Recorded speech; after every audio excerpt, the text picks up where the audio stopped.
Welcome to Mishna study Masechet Sheviit Perek Bet Mishnah Aleph.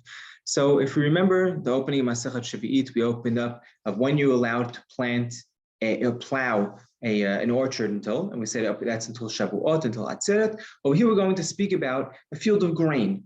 Now, the difference between an orchard and a grain field, right, which we're calling Sede Lavan over here, is an orchard. When you're plowing it, you're really plowing it so the water gets down to the roots of the trees, right? So anytime you do that, even after the growth, even after the trees are planted and they're growing, it still helps for those trees for that year.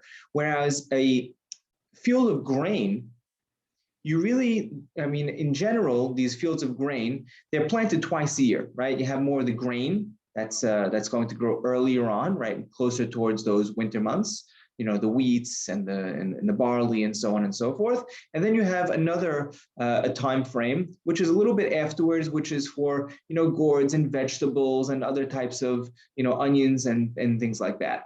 So there's almost these two seasons. Now, when you're plowing, right, when you're plowing for this type of field, you need to plow before you plant, right? If you plow after you plant, it's just going to uproot all the seeds, right? You'll kill the crop.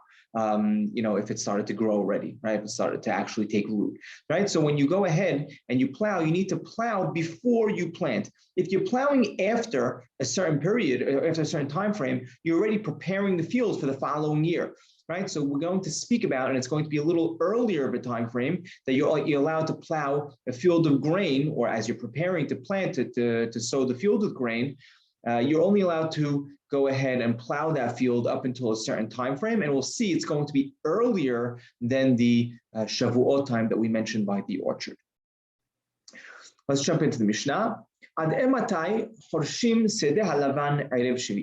Until when are you allowed to plow a white field? On the 6th year, right? So why is it considered a white field? I saw, first of all, what is a white field? Let me say that first. A white field, you said, is a field of grain, right? Or legumes, right? That you're planting beans or grains in it. That's considered a white field, right? As opposed to an orchard. And the question is, what's the terminology of Sede Lavan? So I saw two Perushim over here.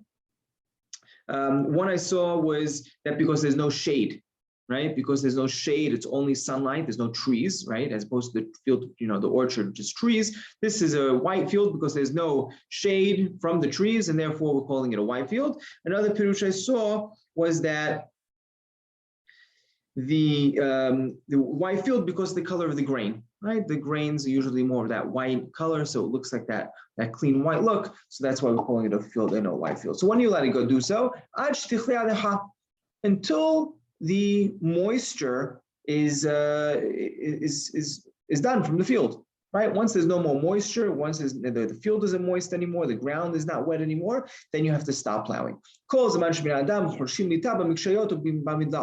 Anytime, right? When is it considered moist? Anytime people are plowing the area of the pumpkin, the gourd, and the squash, right? Those areas, that's when you're not allowed to plow. After that time period, you're not allowed to plow. Once people stop plowing that area for the pumpkins and gourds, right? That's when there's no more moisture left in the field, and you're not allowed to go ahead and plow that field anymore on the item Shemitah, right? On the 6th year, because at that point we're already preparing for the next year. Again, remember, this is always when Bet HaMikdash Kayam, right? This is always when the Bet HaMikdash was up, because then it's a Sur Mideoraita. Amar Rabbi Shimon argues, it says, Natata Torat Kol Echad Ve'echad Beyado. You're letting everyone decide, oh, my field's still moist, mine's not. How you need a real time frame. Ela b'steh halavan ad Pesach, b'steh ha'ilan ad ha'atzeret. Rather, when it comes to the white field, the field of grain, you're allowed to plow up until Pesach, and when it comes to the orchard, it's up until Shavuot. And halacha is like, well, Rambam ends off over here. Halacha k'mosh tiken Rabban Gamliel, right? So it reminds us, halacha is like Rabban Gamliel said, that you're allowed to plow up until Rosh Hashanah, right? There's no difference in the orchard and the white field, because once there's no Bet HaMikdash, halacha is like Rabban Shimon ben Gamliel, who says you're allowed to plow up until Rosh Hashanah.